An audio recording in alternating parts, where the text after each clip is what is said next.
Nay ko sa kapidyo. Wala lang lang.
Isa pa.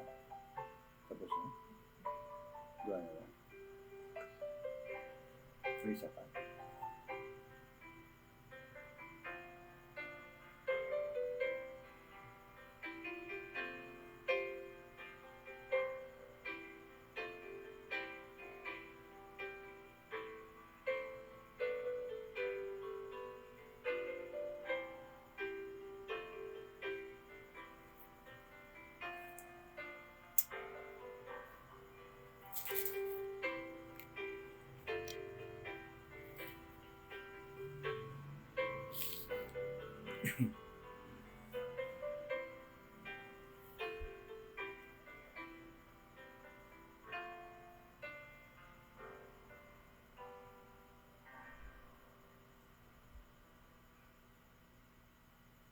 Amen. So, magandang gabi po sa lahat. At patuloy po tayo sa ating pinag-aaralan. So, mga tatlong ito, part 3, mga hanggang part 3 po ito. At andito po tayo ngayon sa part 2 na ating pag-aaral sa tatlong iba't ibang churches na makikita natin sa King James Bible. At napag-aralan na po natin kagabi yung isa at alam na natin po na yan yung ang nation Israel, yan yung mga sinit aside, mga saints, mga isinantabi ng Panginoon ng mga tao upang ginawa niyang chosen people.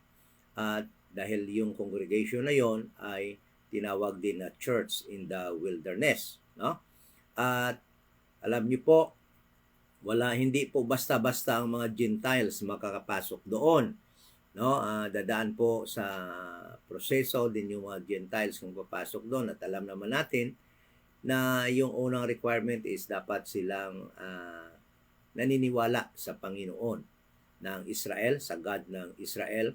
At kaya nga po mayroong mga mixed multitude din po na sumama sa kanila dahil naniniwala po sila na mayroon talagang God sa Israel, sa mga Jews na doon sa Ehipto. At yun po, sila lahat ay naisama na po yun sa church in the wilderness. At alam naman natin na yung church in the wilderness na po na yon ay yan po ang purpose ng Panginoon sa kanila is to bring them into the promised land na naipromise po niya sa lahi ni Abraham. Kay Abraham, kay Isaac, at saka kay Jacob. At alam natin na yung pinili ng Panginoon ay yung lahi ni Jacob at hindi kay Esau. At yung church na yon sa wilderness, nung madala na doon sa kanyang purpose kung bakit na itinatag sila ng Panginoon, ay andun na sila sa promised land, binigyan po sila ng mga covenants at mga commandments na dapat po nilang sundin habang ando doon po sila sa land of promise, no? Waiting po na ma-fulfill ng Panginoon yung promise sa kanila na gagawin silang great nation upang sa pamamagitang nation na yan, ng great nation na yan, magiging kingdom of priests po sila, at sa pamamagitan ng great nation na yan na kingdom of priests ay ibibless po ng Panginoon ang lahat ng Gentile nations. Yan po ang plano actually talaga ng Panginoon na gagawin sa nation ng Israel, ng church sa wilderness. Kaya nga po, habang doon na sila sa land of promise, andun na sila nakatira, binigyan po sila ng mga commandments, ng mga laws na ibinigay kay Moses upang yan po ang kanilang sundin upang mapanatili po nila ang kanilang righteousness bilang chosen people, bilang church in the wilderness na dinala doon sa land of promise upang pagdating po ng Panginoong Hesus na promise na kanilang magiging king sa nation na magiging great nation sila, ay karapat-dapat po sila na tanggapin yung ibibigay sa kanila na magiging great nation sila. Kaya nga po, mababasa natin yung mga commandments ng Panginoon na dapat na natin nila sundin ng church in the wilderness. At isa na po yung great, ang sinasabi nating 10 commandments, no? At hindi na natin basahin po lahat yung mga 10 commandments na yan, pero sasabihin ko po sa inyo na marami po sa atin na mga Gentiles na gusto po sundin yung 10 commandments, okay? At alam din po natin na yung 10 commandments na yan, nung hindi pa tayo nagra-rightly divide, ay gusto rin natin gawin dahil maganda naman talaga yung 10 commandments, ano? Yung moral value dyan, no? Na makikita natin napakaganda. Ngunit, sabihin ko po sa inyo na kahit na yung ang nation na Israel na binigyan yan ay hindi yan nasusunod.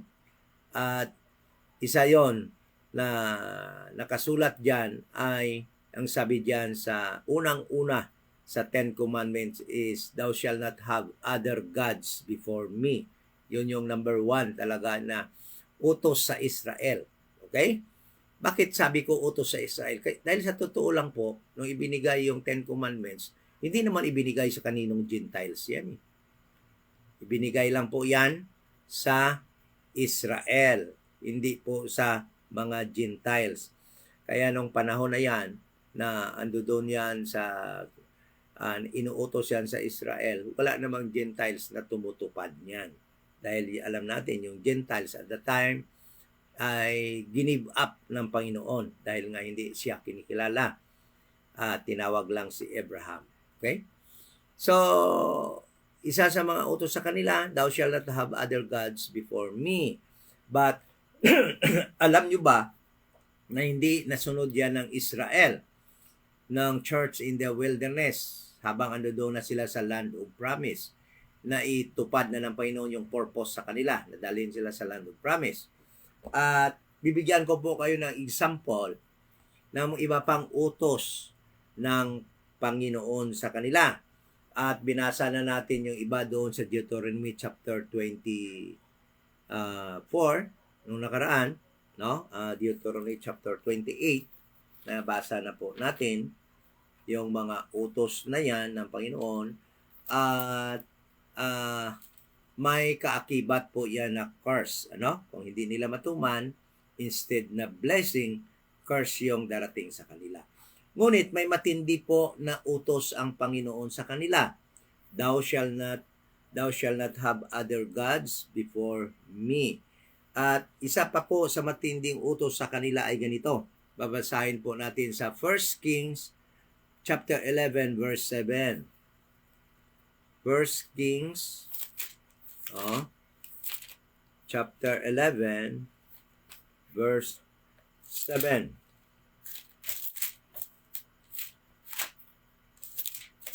Diyan na po kayo sa inyong mga Bible, pakitingin na po ninyo at babasahin ko po dito sa aking King James Bible.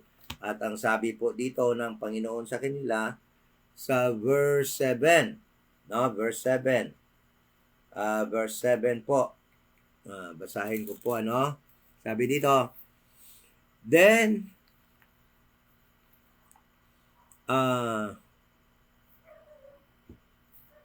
sabi dito, and Solomon did evil in the sight of the Lord and went not fully after the Lord as did David his father. Then Solomon built an high place for Chemos, the abominable of Moab, the abomination of Moab, in the hill that is before Jerusalem, and for Molech, the abomination of the children of Ammon.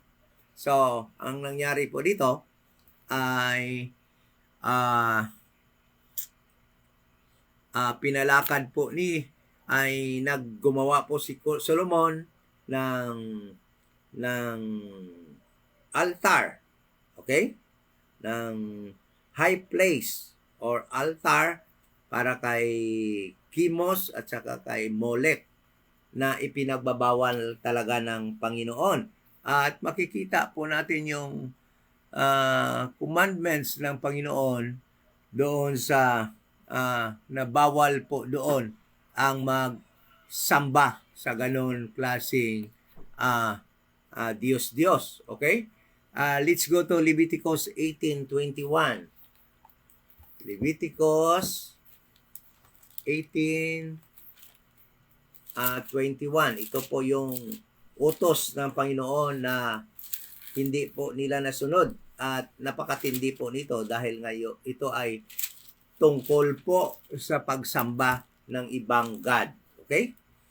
18:21, sabi po dito, and thou shalt not let any of thy seed pass through the fire to Molech, neither shalt thou profane the name thy God. I am the Lord. So, yan pong isang utos ng Panginoon na napakatindi na sinuway po nila dahil pagsamba na po ito sa Panginoon. At sa paggawa po nila dito ay pinalitan nila ang kanilang Panginoon. Ang utos po dito, huwag po papalakarin sa fire ni Molech yung kanilang mga lahi ni Jacob. At alam na din po natin na hindi po ito nasunod ng mga Jewish people dahil nga po ay nag-offer po sila ng kanilang mga anak sa God, sa Diyos or hindi totoong Diyos na si Molech at inoffer po na kanilang mga anak at pinalakad po sa fire. Kaya nga po malaki ang galit sa kanila ng Panginoon. At ang church na ito, no, nasa wilderness, yan po ang kasalanan na malaki. Okay? At bago po tayo magpatuloy, sa muli, thank you so much for being with us tonight sa pag-join sa ating Bible study, sa ating mga kapatid na mga RD, members of the body of Christ. Thank you so much for being with me sa Bible study na ito, sa aming mga friends, no, na makaka-join sa amin, at sa amin pong mga friends na makakapanood pa after this video, no?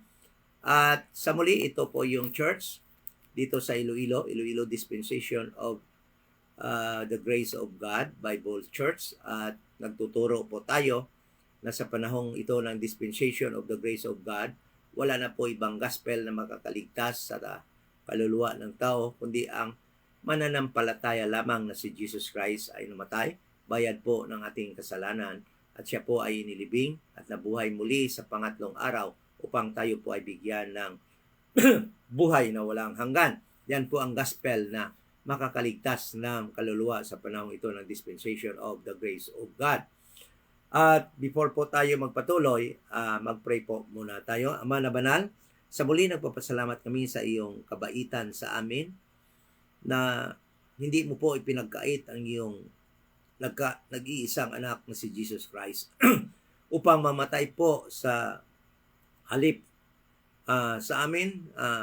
Instead na kami po ang dapat magbayad na aming mga kasalanan, at siya po ang iyong ibinigay upang magbayad, mamatay sa krus sa Calvary upang po magbayad na aming mga kasalanan. Napakasakit po ng kanyang dinanas na kamatayan, hindi po yun basta-basta, ngunit tiniis po yan ng aming tagapagligtas na si Jesus Christ upang makamtan po namin ang kaligtasan sa panahong ito.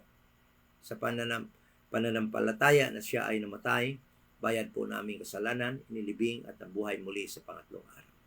Kaya nagpapasalamat po kami ng malaki at hindi mo po pinagkait siya sa amin.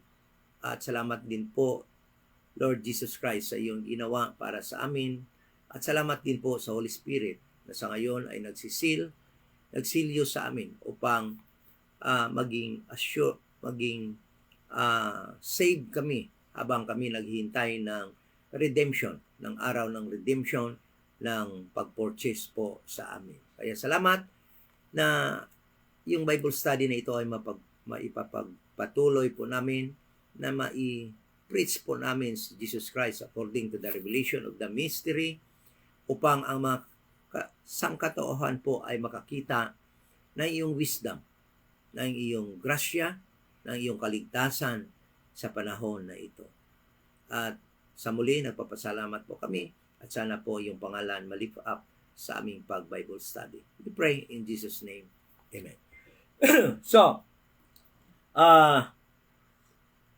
yung church na ito in the wilderness na ginawang chosen above all nations, above all people, ay binigyan po siya ng mga commandments and covenants. At dapat po nilang sundin yon upang mapanatili nila yung pagiging nasa above all nation at mapapanatili po nila ang kanilang righteousness. Dahil po, yung righteousness sa panahong ito ay makamit nila by obeying the commandments and by obeying the covenants na nag-agree po sila doon sa God na kanilang God ng panahon na yan. Dahil sa panahon pong ito, sabi ng Ephesians chapter 2 verse 12, ang mga Gentiles po ay without God, without Christ, without hope in the world. Yan po ang katotohanan sa panahong ito nang dinala sila doon sa wilderness at ginawang church at dinala doon sa land of promise. At habang doon na sila sa land of promise, nung makonquer na po nila yung land of promise at na-divide na po sa kanilang inheritance sa time po ni Joshua, ay nangako din po sila doon sa Joshua, chapter 1,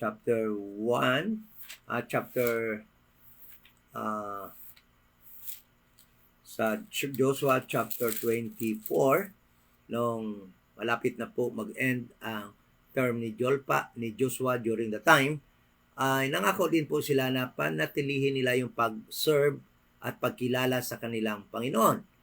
Pero nalaman po natin na after namatay na si Joshua at saka yung mga elders na nag-outlive kay Joshua, ay bigla na lang silang nagbago at nagiging rebelde po sa mga kautusan ng kanilang Panginoon. At isa na po dyan, yung pagsamba sa mga Diyos-Diyos o sa mga gods, small letter G, no? Mga God, mga Diyos-Diyos. Isa na yun sa pinakamatindi nilang kasalanan sa Panginoon. At dahil po dyan, sa totoo lang, no? Ay nag-divorce ang Panginoon sa kanila. Alam niyo ba yan? na nag-divorce ang Panginoon sa nation Israel? Dahil sabi nga doon sa Isaiah chapter 54 verse 5, Isaiah chapter 54 verse 5, pakibasa po ninyo, Isaiah 54 verse 5. Alam ko, ang bilis nyo dyan maghanap ng mga verse. Sabi nga dyan, For thy maker is thine husband, the Lord of hosts is his name, and thy Redeemer, the Holy One of Israel. The God of the whole earth shall he be called. So, sabi ng Panginoon, sabi ng Panginoon, thy maker is thine husband. So actually, Israel, the nation Israel, the church in the wilderness, was married unto their God, unto their maker. Bakit sinasabi dyan ng maker? Anong ibig sabihin ng maker? Yung God ang gumawa sa kanila as a nation. Yun. Naging maker sila ng Panginoon. Ang God ang gumawa sa kanilang nation, na isang nasyon. Kaya naging maker nila ang God as a nation. Then, that nation, Israel, the church in the wilderness, ay actually married unto God, according to this verse. But because of their iniquities, because of their being unfaithful to their husband, they worship other gods. God actually divorced Israel. Okay? Saan ba yung verse na nag-divorce yung Israel, ang God sa kanila? Okay? Hosea,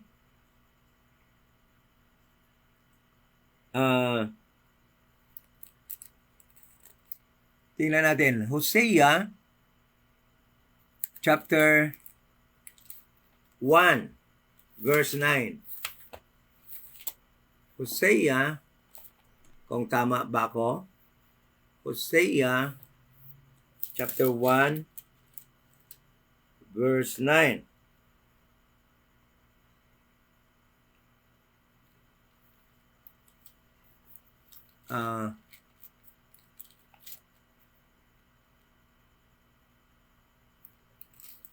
Hosea chapter 4 1 verse 9. Sabi dito, Now when she had weaned Laoma, she conceived and bare a son. Then said God, Call his name Luami, for ye are not my people.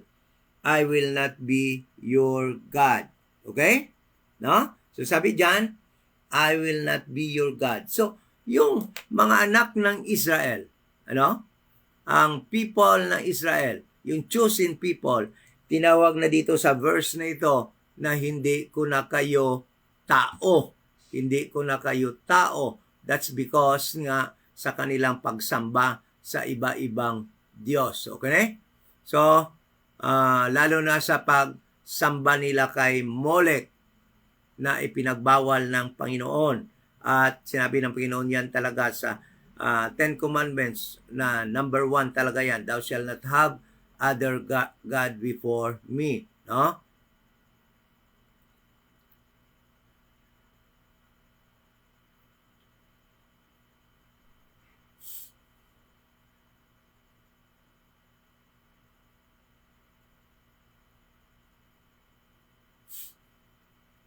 So, at dahil dyan,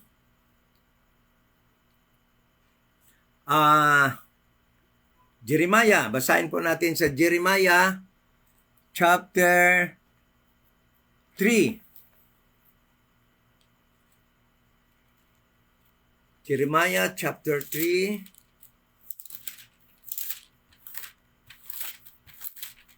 verse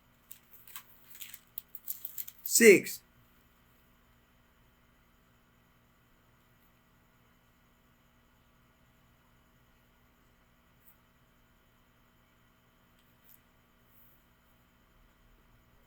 Jeremiah, dali lang ha.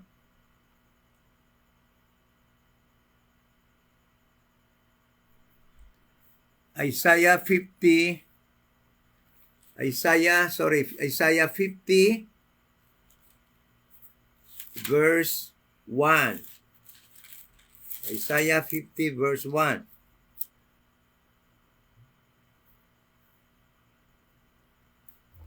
Tama ba ko?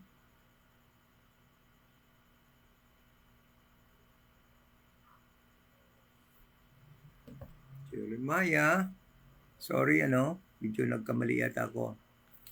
Jeremiah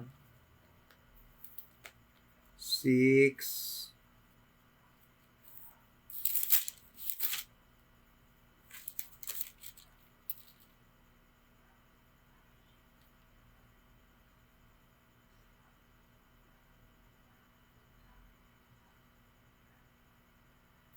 Jeremiah chapter 3 verse 8. Sabi dito, and I saw that when for all the causes whereby backsliding Israel committed adultery. So in the sight of God, because Israel, the church in the wilderness that he brought to the land of promise, and was given the law through Moses and commandments that they should not have other gods, except the God of heaven. So, nung ma-inlove sila sa ibang Diyos, actually sabi ng God, you committed adultery against me.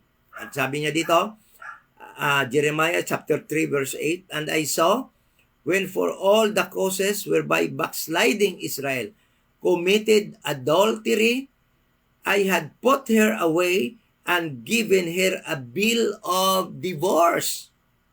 Yet her treacherous sister Judah feared not, but went and played harlot also. O, tingnan mo. So because of that sin, that Israel ay nagsamba sa ibang Diyos, sa ibang God, yung kanilang God na married sa kanila, betrothed sa kanila, ay nakipagkalas sa Israel. Nagpresent siya ng kanyang bill of divorce. Nakipag-divorce siya, kaya nga makita din natin doon sa Hosea chapter 1 verse 9, sabi ng God, you are no longer my people.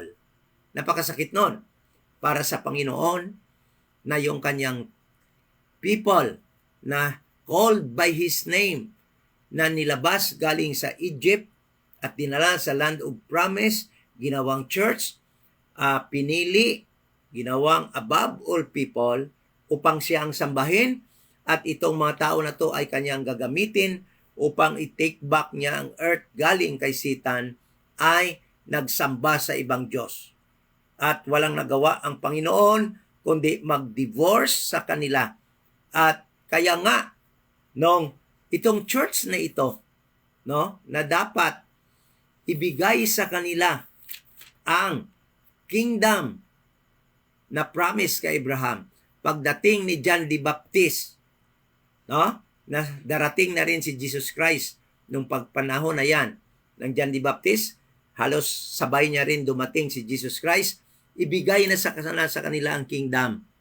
Ngunit, yung mga leaders during the time ng church in the wilderness na dinala doon sa Israel, sa land of promise, was no longer worthy to receive the kingdom. Yon. Kaya, ang sabi ni John the Baptist, the nation Israel should repent and show fruit of repentance. Saan yun? Mateo. Punta tayo sa Mateo. Alam nyo yung book of Matthew, from the book of Malachi, umabot yan ng 400 years. 400 years na hindi kinakausap ng Panginoon ang nation Israel. Walang prophet na ipinadala ang Panginoon for 400 years from Malachi, from the prophet Malachi up to the book of Matthew, up to John the Baptist. It was 400 years na hindi kinakausap ng Panginoon ang Israel. Bakit? Nakipag-divorce na siya sa nation Israel. Hindi na nga niya, sa tingin niya, hindi na nga niya tao, ang sabi niya, ang nation Israel, ang church in the wilderness. dahil nga sa kanilang kasalanan na pagsamba sa ibang Diyos. Ngayon, dumating na ang time. Dumating na si Kristo. No? After ng 400 years na yon galing sa Malakay. It is now time that the kingdom that was promised to Abraham should be given unto them. Time na. Okay? But that nation, that church in the wilderness is not yet ready to receive the kingdom. Why? Because actually they committed adultery against their husband, the God of heaven and earth, their maker. That is why the shout of John the Baptist is for them to repent. Repent from what? Be grieved from their evil.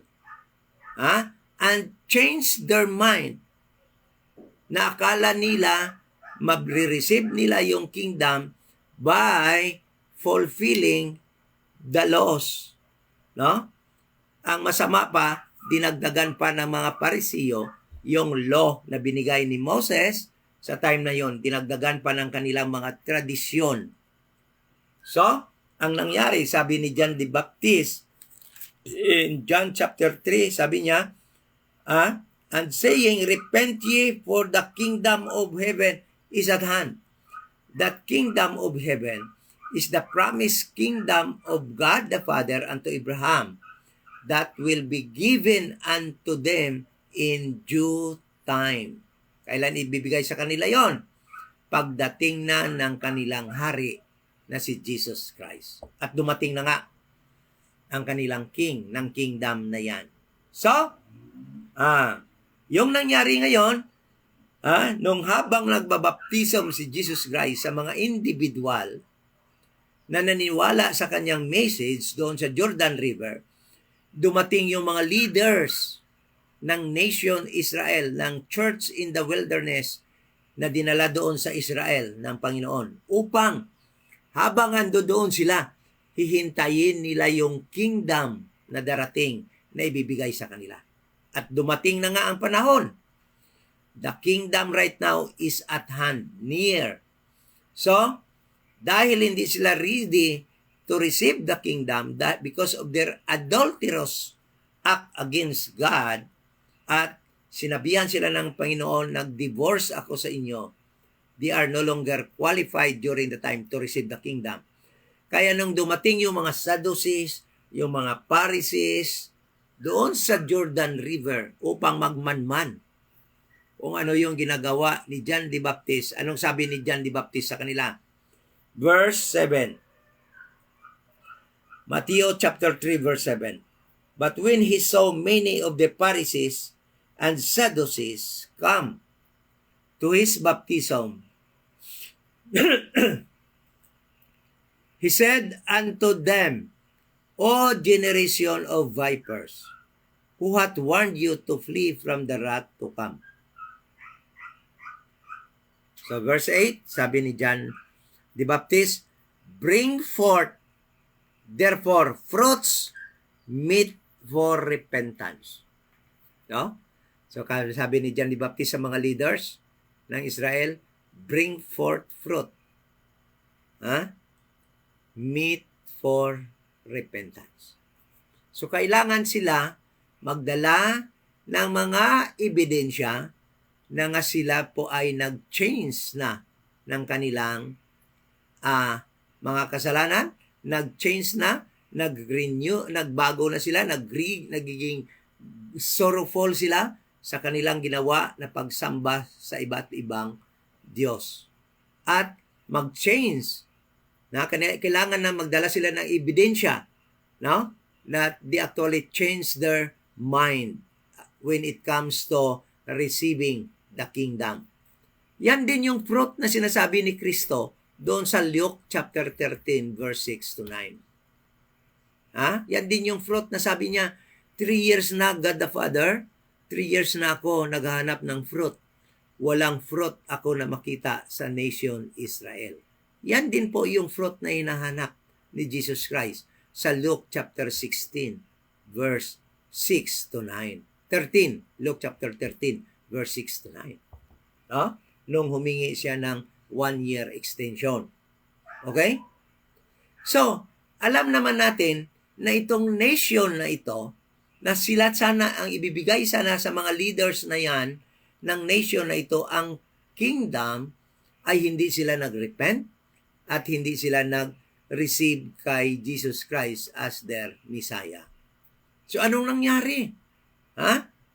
So, ang ginawa ni Jesus Christ, nag-establish siya ng ng church, the New Testament Church. Dahil alam niya ni Jesus Christ na itong nation Israel, through their leader, will not, what? Accept Him as their Messiah. So, ang ginawa ni Jesus Christ, doon sa mga na-save, na nag-repent na mga individuals, through them, gumawa si Jesus Christ ng New Testament Church. Basahin po natin. Matthew chapter 16, verse 18. Matthew chapter 16. So sabi dito, verse 17. Verse 18, and I say unto thee that thou art Peter, and upon this rock I will build my church. Jesus Christ will build His church. And the gates of hell shall not prevail against it. So because this nation, the church in the wilderness, na dinala doon sa land of promise, na sana maghintay ng kanilang king, Messiah, upang maghari sa kanila at ibigay na sa kanila yung kingdom promised to Abraham na magiging great nation sila, hindi sila karapat-dapat umaksep, mag-receive ng kingdom. So ang ginawa ni Jesus Christ, nag-build siya ng church na yun ang kanyang bibigyan ng kingdom na yan. Kaya yan ang tinatawag niya New Testament Church dahil nga dyan in-institute ni Jesus Christ ang New Covenant, ang New Testament, hindi sa nation Israel, kundi sa little flock, sa church na ito. Kailan nangyari yung institusyon? Kailan nangyari ang pag-institute ni Jesus Christ ng church na ito na tinatawag na New Testament Church, the little flock? Ha? Makita po natin yan sa Matthew 26 verse 26. Matthew 26 verse 26. Sa panahon na ito, almost patayin na si Jesus Christ.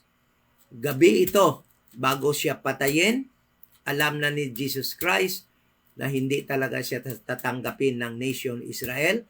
So, in-institute na niya ang New Testament Church na siyang gagamitin niya na mag-receive ng kingdom, na magiging great kingdom, kingdom of heaven, upang through this New Testament Church na gagawin niyang nation, through this church ay ibibigay niya yung kingdom that was promised to Abraham. Then, through this church, the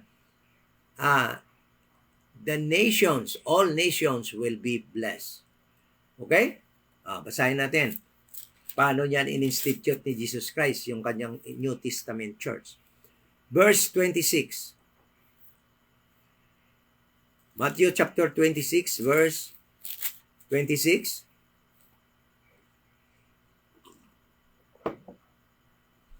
And as they were eating, Jesus took bread and blessed it, and brake it, and gave it to the disciples, and said, take it, this is my body.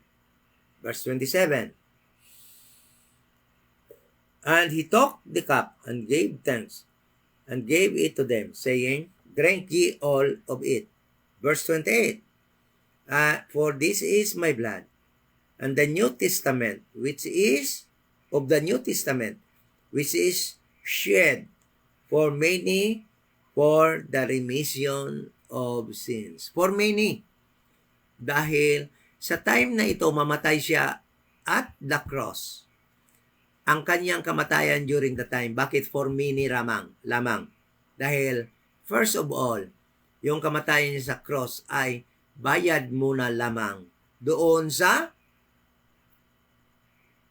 little flock sa New Testament church na kanyang iniligtas upang doon niya ibigay ang kingdom of heaven. Okay? That was the time na in-institute ni Jesus Christ ang New Testament church na siyang magre-receive ng great kingdom, na maging great kingdom sila, called the kingdom of heaven. Okay? So, itong New Testament church na ito is also called the little flock. Luke 12:32. Okay? So, basahin natin. Luke 12:32. Sabi niya dito, "Fear not, little flock, for it is your Father's good pleasure to give you the kingdom." Ano daw? Little flock. Okay? So, ito din yung tinatawag na temple church. Ito din yung tinatawag na temple church. Acts 2:46. Punta tayo sa Acts 2:46. Acts 2:46. Sabi niya dito, sa Acts 2 verse 46, "And they continuing daily, one accord in the temple." Saan sila nag-continue daily? In the temple. That is why it is called the temple church. "And breaking bread from house to house, did eat their meat with gladness and singleness of heart, praising God and having favor with all the people. And the Lord added to the church," to the New Testament church, added to the New Testament church. No? Alam nyo, ang church, the body of Christ, hindi yan temple church. Kaya imposible na ando doon sila ni Peter. Kasi ang church, the body of Christ, walang temple na kagaya ng temple sa Israel dati, sa Jerusalem. Dahil ang church, the body of Christ, mismo yung believer is the temple of the Holy Spirit. See the difference? See the difference pag dumating na tayo doon sa church, the body of Christ, sa bukas ng gabi. Okay? So, tinatawag din niya na church, the temple church. Tinatawag din niya na church sa Matthew 18 chapter 17. So, in the four Gospels, merong mga believers, faithful believers, na nag-preach that Jesus is the Son of God. At yung maniniwala nun na si Jesus Christ is the Son of God ay mabibilang doon sa temple church or sa New Testament church. At yung mabibilang doon, dapat i-water baptize ng water. Kaya nga meron silang water baptism with water. Okay? So, yung hindi maniniwala doon na si Jesus Christ is the Son of God will die in their sins. Matthew 8:24. John 8:24.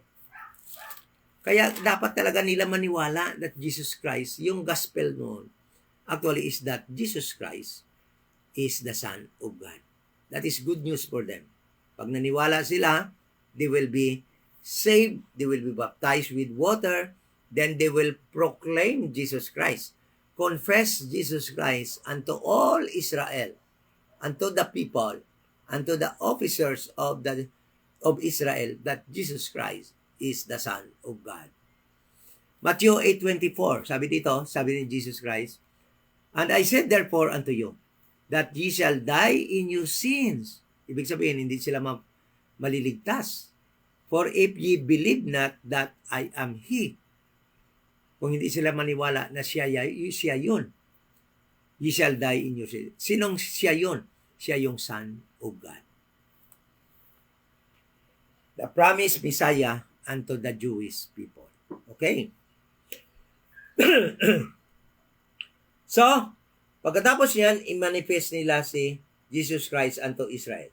So, these members of God's Jewish church were not under God's old covenant. Hindi na ito sila under sa old covenant. Under na sila sa New Testament, sa New Covenant. Ano ba yung New Covenant na yon? Okay, ito yon. Jeremiah 31.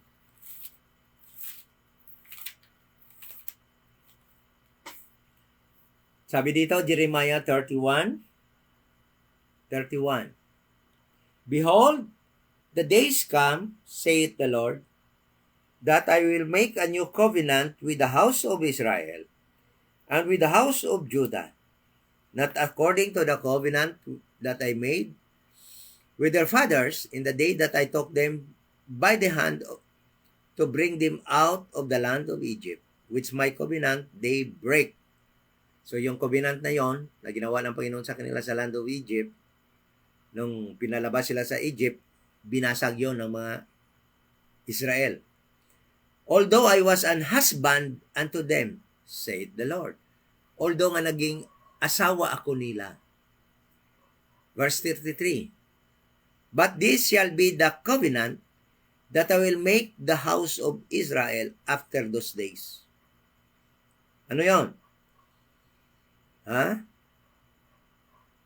Said the Lord, I will put my law in their inward parts, write it in their hearts, and will be their God, and they shall be my people. Tingnan mo?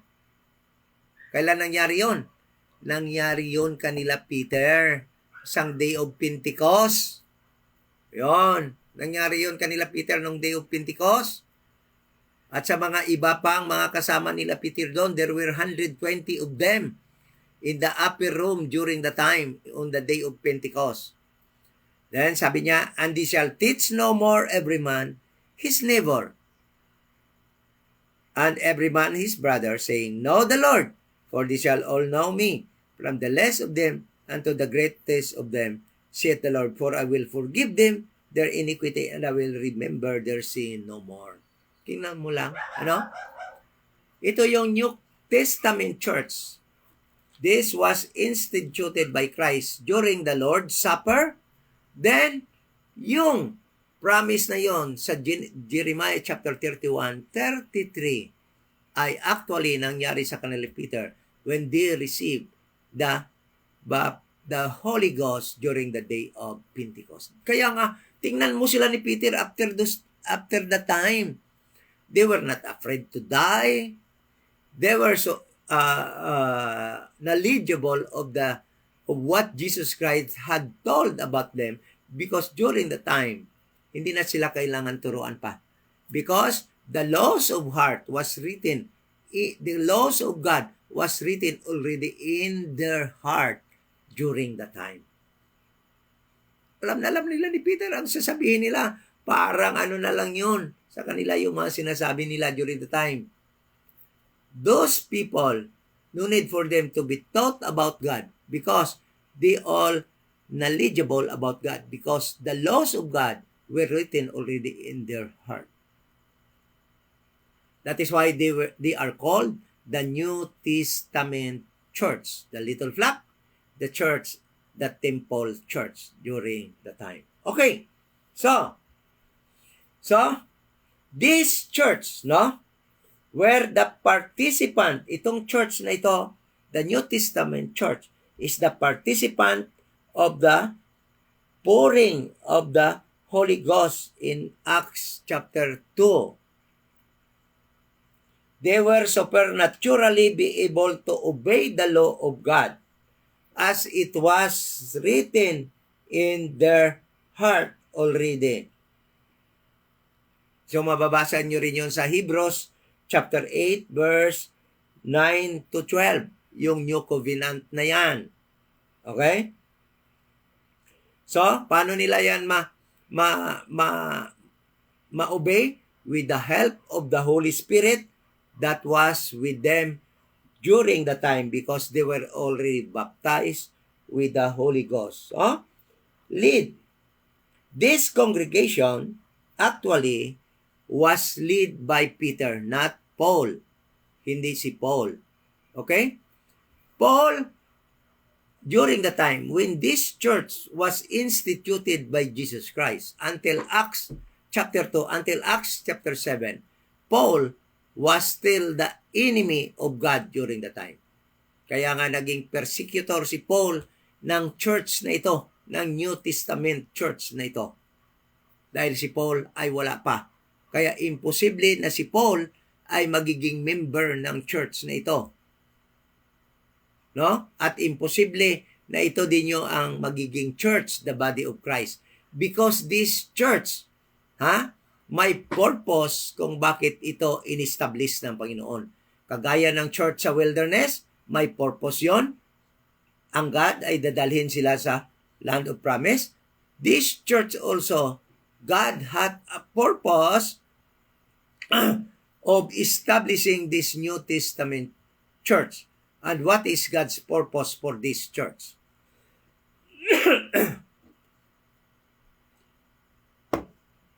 Okay? Listen to this.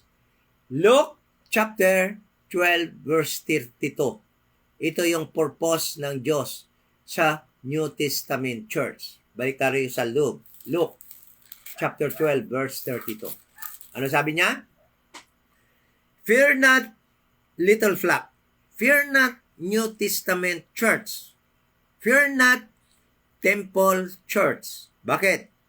For it is your Father's good pleasure to give you the kingdom. So, saan yung destination nila? Ibibigay sa kanila yung kingdom that was promised to Abraham, that was promised to Isaac, that was promised to Jacob, that was promised to Moses, that they will become a kingdom of priests, that was promised to David, that his kingdom will become the eternal kingdom of his what? Of his seed. The king that will come out from the loins of King David, and that is no other than the Lord Jesus Christ, the eternal King. Okay? Yun yung kanilang purpose ng God sa kanila. Upang dalhin sila, ibibigay sa kanila ang kingdom of heaven. Kaya nga, mga kapatid, maling-mali yon. Yung sabi ng mga mukhang dispensationalist. The moderate dispensationalist actually is very wrong in saying that Peter and his group will be taken up to heaven during the rapture because their destination, yung purpose ng God sa kanila is not to bring them to heaven but to give them the kingdom. Because the kingdom that was promised to the church in the wilderness, to Abraham, Isaac, and Jacob cannot be given unto the nation Israel because they rejected their Messiah. Ano sabi ng Panginoon sa kanila? Anong sabi ng Panginoon sa mga Pariseo, sa mga leaders ng Israel? The kingdom will be taken from you and it will be given to other nation. Sino yung other nation? The New Testament church. The little flock. Basahin natin. Matthew 21:43. Anong sabi ni Jesus Christ sa mga Pariseo at sa mga leaders ng Israel? Matthew 21 verse 43. Sabi ng Panginoon, therefore I say unto you,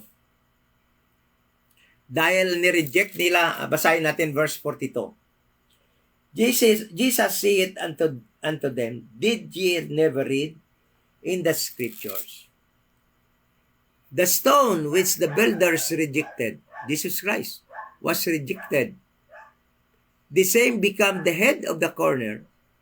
This is the Lord's doing, and it is marvelous in your eyes. It is marvelous unto the Pharisees' eyes. Verse 43.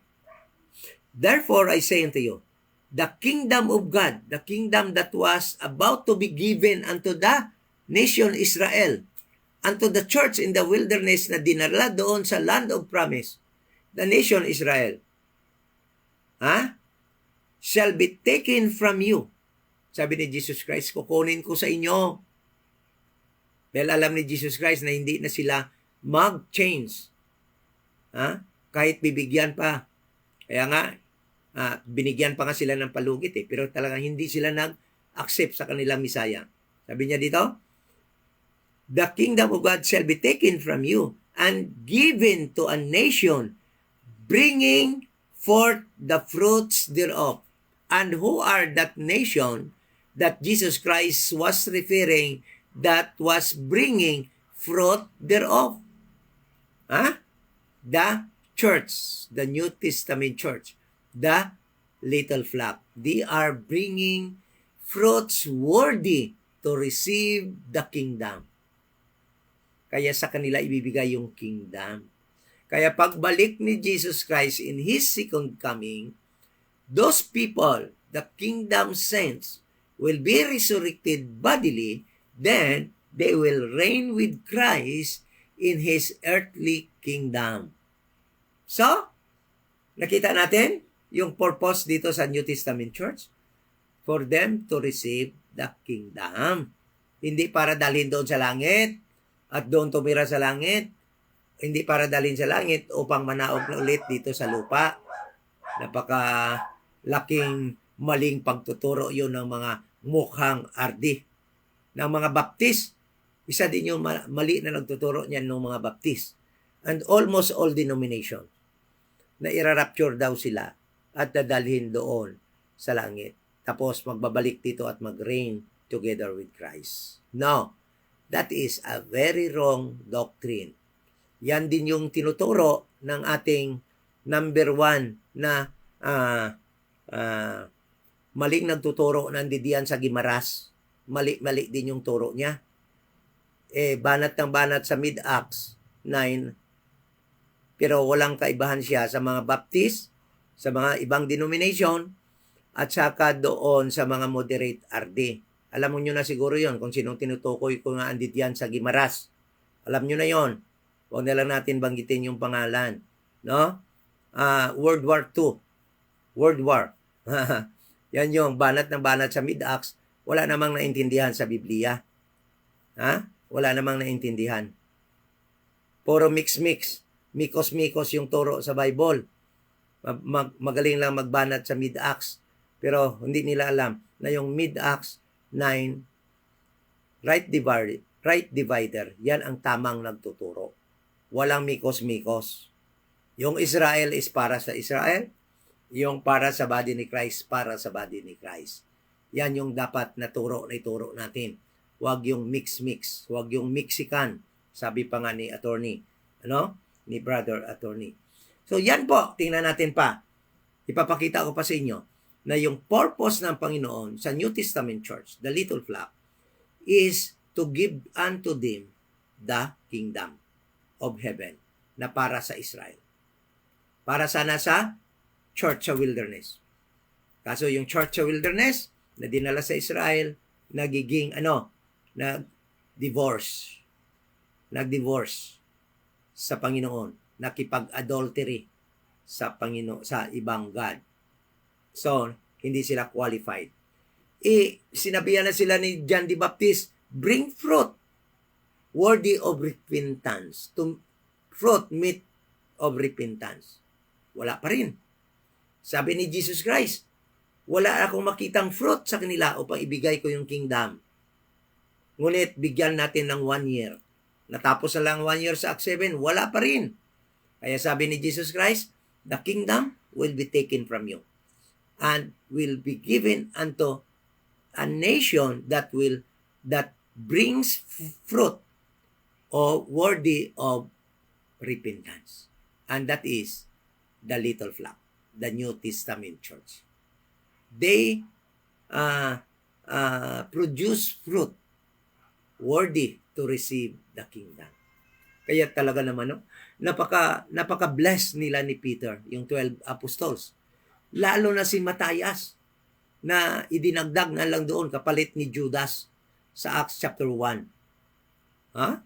Kunti na lang yung nagiging training niya. Doon na lang sa Acts siya nag-umpisa. Pero uupo siya sa 12 thrones ng mga judges ng Israel in Christ's kingdom to as one of the judges na magja-judge ng 12 tribes of Israel. King David, so blessed. And all that Old Testament saints na naligtas because they will be also given the opportunity to live there in that earthly kingdom of Jesus Christ. Join me with me Matthew 25 verse 31.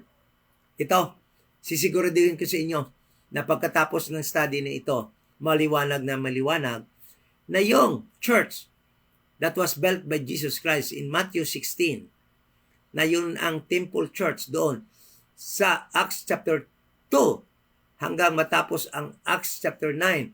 At yan din yung na diminish sa book of Acts na church na yan ay yung destination nila earthly kingdom ni Christ at hindi sila aakyat sa langit during the rapture. Ito, Matthew chapter 30, 25 verse 31.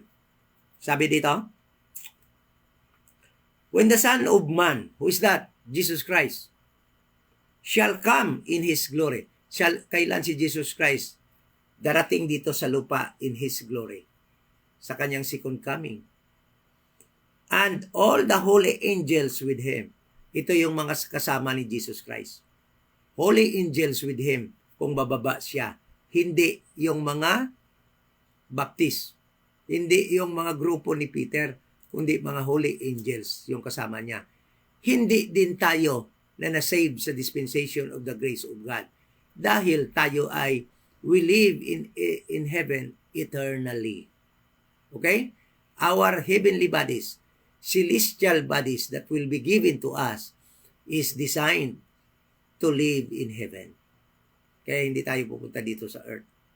Okay? Alam mo, yung mga Baptist talaga, yung mga taga-Gimaras na yan, tsaka yung mga moderate RD, wala talagang kaibahan. Kaya kahit ano pa yung bago-bago nung pangalan nila, pareho pa rin sila yun. Teaching a cursed gospel. Mixed doctrine. Mixing Israel's doctrine to the doctrine of the body of Christ. And according to our Apostle Paul, it is a cursed doctrine. It is a cursed gospel. Nobody will be saved kung yan ang turo mo. I-mix mo. Okay? Sabi dito, and all the holy angels with Him, then shall He sit upon the throne of His glory. Upo siya sa kanyang trono na kanyang glory. Kailan yon? Kung maging hari na siya ng earth. Dito sa earth. And before Him shall be gathered all nations. Lahat-lahat ng nations, lahat-lahat ng tao na buhay during sa kanyang return, second coming, will be gathered. And He shall separate them one from another, as shepherd divided sheep from the goats. Didivide niya yung ligtas at saka yung hindi ligtas. Okay? Verse 34. Then shall the King, Jesus Christ, say unto them on His right hand, Come,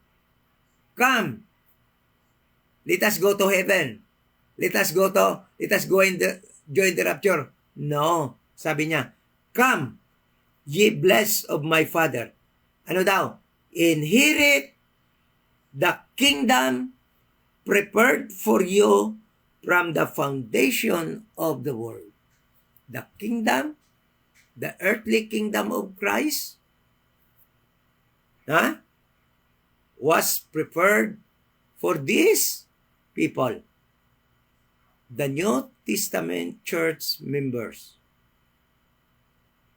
To them, the kingdom of heaven will be given because this nation, tinawag na silang nation ni Jesus Christ, bear fruits worthy to receive the kingdom. But those people, the church that came out from the wilderness, na dinala doon sa land of promise, nagiging unworthy to receive the kingdom. Kaya nga kinuha sa kanila ang kingdom at ibinigay dito sa institute ni Jesus Christ na New Testament Church na tinawag din niyang nation that bears fruit worthy of the kingdom. So, maliwanag po ba? So, bukas, pag-aralan naman natin yung kingdom, yung church, the body of Christ. Saan ba naman yon ang purpose ng Panginoon sa Kanya? Bakit niya in-establish itong church na ito? Ano ba yung purpose ng Panginoon sa Kanya? So, natapos na natin ang church in the wilderness, New Testament church. Bukas natin yung church, the body of Christ. Malalaman din natin kung anong purpose doon ng Panginoon so that we can clearly differentiate between these three churches in the King James Bible. Huwag nating mamikos-mikos. Huwag natin mamix. Dahil iba-iba yung purpose ng God para dito. Alam nyo, kung church sa wilderness, hindi lang sana na-divorce, hindi lang sana, o nag-repent lang sana sila, hindi na sana ang God nag-create pa ng isang New Testament church. Dahil yun na nga sana sila, kung nag-repent lang sila, yung kingdom ng Israel sana, through their leaders, ibibigay na sana yung sa kanila ang kingdom of heaven. Kaso nga hindi sila nag-repent as a nation, kaya nag-create ang Panginoon, nag-institute ang Panginoon ng bagong church, the New Testament church. At tinawag din niya itong nation, at tinawag temple church, at nag-bear ng fruits worthy to receive the kingdom. Kaya sila yung mag-i-inherit ng kingdom. Okay? So thank you so much. At sana po naintindihan na po natin yung kaibahan ng tatlong churches na yan. Lalo na po pag natapos po natin ang body ni Christ. Church, the body of Christ, bukas. Okay? Thank you so much. And sa muli, ito po yung church dito sa 7040 7th Street, Lawaan Village, dito sa Balantang Haro, na siyang kaisa-isang nagtuturo dito sa Iloilo ng tamang gospel na makakaligtas ng kaluluwa ng tao sa panahon na ito ng dispensation of the grace of God. Ito yung Iloilo Dispensation of Grace Bible Church. At andito po kami sa 7040 7th Street, Lawaan Village, Balantang Haro. At ang tinuturo po nito na gospel ng church nito na si Jesus Christ, maliligtas po tayo ngayon, ang kaluluwa ng tao sa pananampalataya na si Jesus Christ ay namatay, bayad po ng ating kasalanan, at siya po ay inilibing at nabuhay muli sa pangatlong araw upang bigyan tayo ng buhay na walang hanggan according to the scriptures. Yan lang po ang inyong pananampalatayahan. Hindi po kayo maligtas dahil nag-accept kayo, nag-open kayo na inyong heart at in-accept nyo si Jesus. Hindi po kayo maligtas niyan. Mali pong turo na yan. Hindi po kayo maligtas dahil nag-repent kayo ng inyong mga kasalanan. Never po kayo maligtas niyan. Mananatili po kayong makakagawa ng kasalanan habang buhay pa po kayo. Hindi po kayo maligtas dahil nag-say kayo ng sinner's prayer. Hindi po kayo maligtas dahil nag-forward kayo doon sa harap ng inyong pastor doon sa altar ng inyong simbahan. Hindi po kayo maligtas dahil nabautismuhan kayo. Hindi po kayo naligtas dahil sa John 3:16. Hindi po kayo maligtas dahil sa John 1:12. Hindi po kayo maligtas dahil sa Acts chapter 16 verse 31. kundi maligtas po kayo dahil kayo ay nanampalataya na si Jesus Christ namatay, bayad na ating kasalanan, inilibing at nabuhay muli sa pangatlong araw upang bigyan tayo ng buhay na walang hanggan. Yan po ang tinatawag na Gospel of the Dispensation of the Grace of God. At yan po ay mababasa sa 1 Corinthians chapter 15 verse 1 to 4. Okay po, thank you so much and good night. Marami pong salamat sa inyo lahat mga kapatid ko, members of the body of Christ, mga friends ko na andito ngayon, friends namin na nag-join po sa amin ngayon. Saan man kayong panig ng mundo, yung mga kaibigan natin dyan sa Bicol, mga kapatid natin dyan sa Bicol, kapatid natin sa Cebu, kapatid natin sa Hong Kong, sa Manila, kapatid natin sa Mindanao, sa Negros. Magandang gabi po sa inyong lahat. Grace and peace po.